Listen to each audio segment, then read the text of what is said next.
Om Namo Narayana, welcome back. We're on Canto 4, Chapter 9, starting with verse 18. When Dhruva Maharaja, who had good intentions in his heart, finished his prayer, the Supreme Lord, Lord Vishnu, who was very kind to his devotees and servants, congratulated him, speaking as follows. My dear Dhruva, son of the king, you have executed pious vows, and I also know the desire within your heart. Although your desire is very ambitious and very difficult to fulfill, I shall favor you with its fulfillment. All good fortune unto you. My dear Dhruva, I shall award you the glowing planet known as the Pole Star, which will continue to exist even after the dissolution at the end of the millennium. No one has ever ruled this planet, which is surrounded by all the solar system's planets and stars. All the luminaries in the sky circumambulate this planet, just as bulls tread around a central pole for the purpose of crushing grains. Keeping the pole star to their right, all the stars inhabited by the great sages like Dharma, Agni, Kashyapa, and Shukra circumambulate this planet, which continues to exist even after the dissolution of all others. After your father goes to the forest and awards you the rule of his kingdom, you will rule continuously the entire world for 36,000 years, and all your senses will continue to be as strong as they are now. You will never become old. Sometime in the future, your brother Uttama will go hunting in the forest, and while absorbed in hunting, he will be killed. Your stepmother, Surutsi, being maddened upon the death of her son, will go to search him out in the forest, but she will be devoured by a forest fire. I am the heart of all sacrifices. You will be able to perform many great sacrifices and also give great charities. In this way, you will be able to enjoy the blessings of material happiness in life. And at the time of your death, you will be able to remember me. My dear Dhruva, after your material life in this body, you will go to my planet, which has always offered obeisances by the residents of all other planetary systems. It is situated above the planets of the seven rishis, and having gone there, you will never have to come back again to this material world. After being worshipped and honored by the boy, and after offering him his abode, Lord Vishnu on the back Garuda returned to his abode, as Dhruva Maharaja looked on. Despite having achieved the desired result of his determination by worshipping the lotus feet of the Lord, Dhruva was actually not very pleased. Thus he returned to his home finally. Sri Vidura inquired of Sri Maitreya, My dear Brahmana, the abode of the Lord is very difficult to attain. It can be attained only by pure devotional service, which alone pleases the most affectionate, merciful Lord. Dhruva Maharaja achieved this position even in one life, and he was very wise and conscientious. Why then was he not pleased? Maitreya answered, Dhruva's heart, which was pierced by the arrows of the harsh words of his stepmother, was greatly aggrieved, and thus when he fixed upon his goal of life, he did not forget her misbehavior. He did not demand actual liberation from this material world, but at the end of his devotional service, when the Supreme Personality of Godhead appeared before him, he was simply ashamed of the material demands he had in his mind. Dhruva Maharaja thought to himself, To endeavor to be situated in the shade of the lotus feet of the Lord is not an ordinary task, because even the great brahmacharis, headed by Sanandana, who practiced Ashanta Yoga in trance, attained the shelter of the Lord's lotus feet only after many, many births. Within 6 months, I have achieved the same result, yet due to my thinking differently from the Lord, I fell down from my position. Just look at me. I am so unfortunate. I approached the lotus feet of the Supreme Personality of Godhead, who can immediately cut the chain of the repetition of birth and death, but still, out of my foolishness, I prayed for things which are perishable. Since all the demigods who are situated in the higher planetary system will have to come down again, they are all envious of my being elevated to Vaikuntha by devotional service. These intolerant demigods have dissipated my intelligence, and only for this reason I could not accept the genuine benediction of the instructions of sage Narada. I was under the influence of the illusory energy, being ignorant of the actual facts. I was sleeping on her lap. Under a vision of duality, I saw my brother as an enemy, and falsely I lamented within my heart, thinking, they are my enemies. It is very difficult to satisfy the Lord, but in my case, although I have satisfied the supersoul of the whole universe, I've prayed for useless things. Only for useless things. My activities were exactly like treatment given to a person who is already dead. Just see how unfortunate I am, for in spite of meeting the Supreme Lord, who can cut one's link with birth and death, I have prayed for the same conditions again.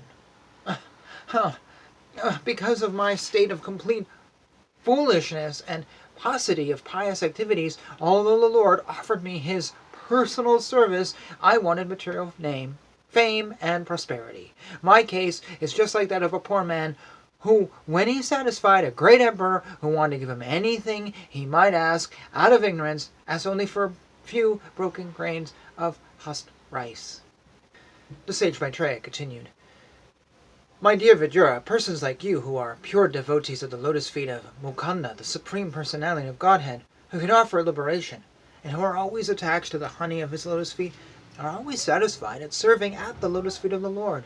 In any condition of life, such persons remain satisfied, and thus they never ask the Lord for material prosperity. When King Uttanapada heard that his son Dhruva was coming back home, finally, as if coming back to life after death, he could not put his faith in this message, for he was doubtful of how it could happen. He considered himself the most wretched, and therefore he thought that it was not possible for him to attain such good fortune. Although he could not believe the words of the messenger, he had full faith in the word of the great sage Narada. Thus he was greatly overwhelmed by the news, and he immediately offered the messenger a highly valuable necklace in great satisfaction.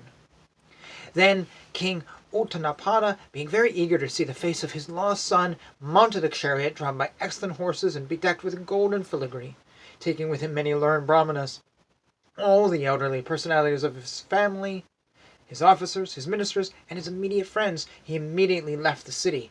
As he proceeded in this parade, there were auspicious sounds of conch shells, kettle drums, flutes, and the chanting of Vedic mantras to indicate good fortune. Both the queens of King Uttanapada, namely Suniti and Sarutsi, along with their other son, Uttama, appeared in the procession. The queens were seated on a palanquin. Upon seeing Dhruva approaching the neighboring small forest, King Uttanapada with great haste got down from his chariot.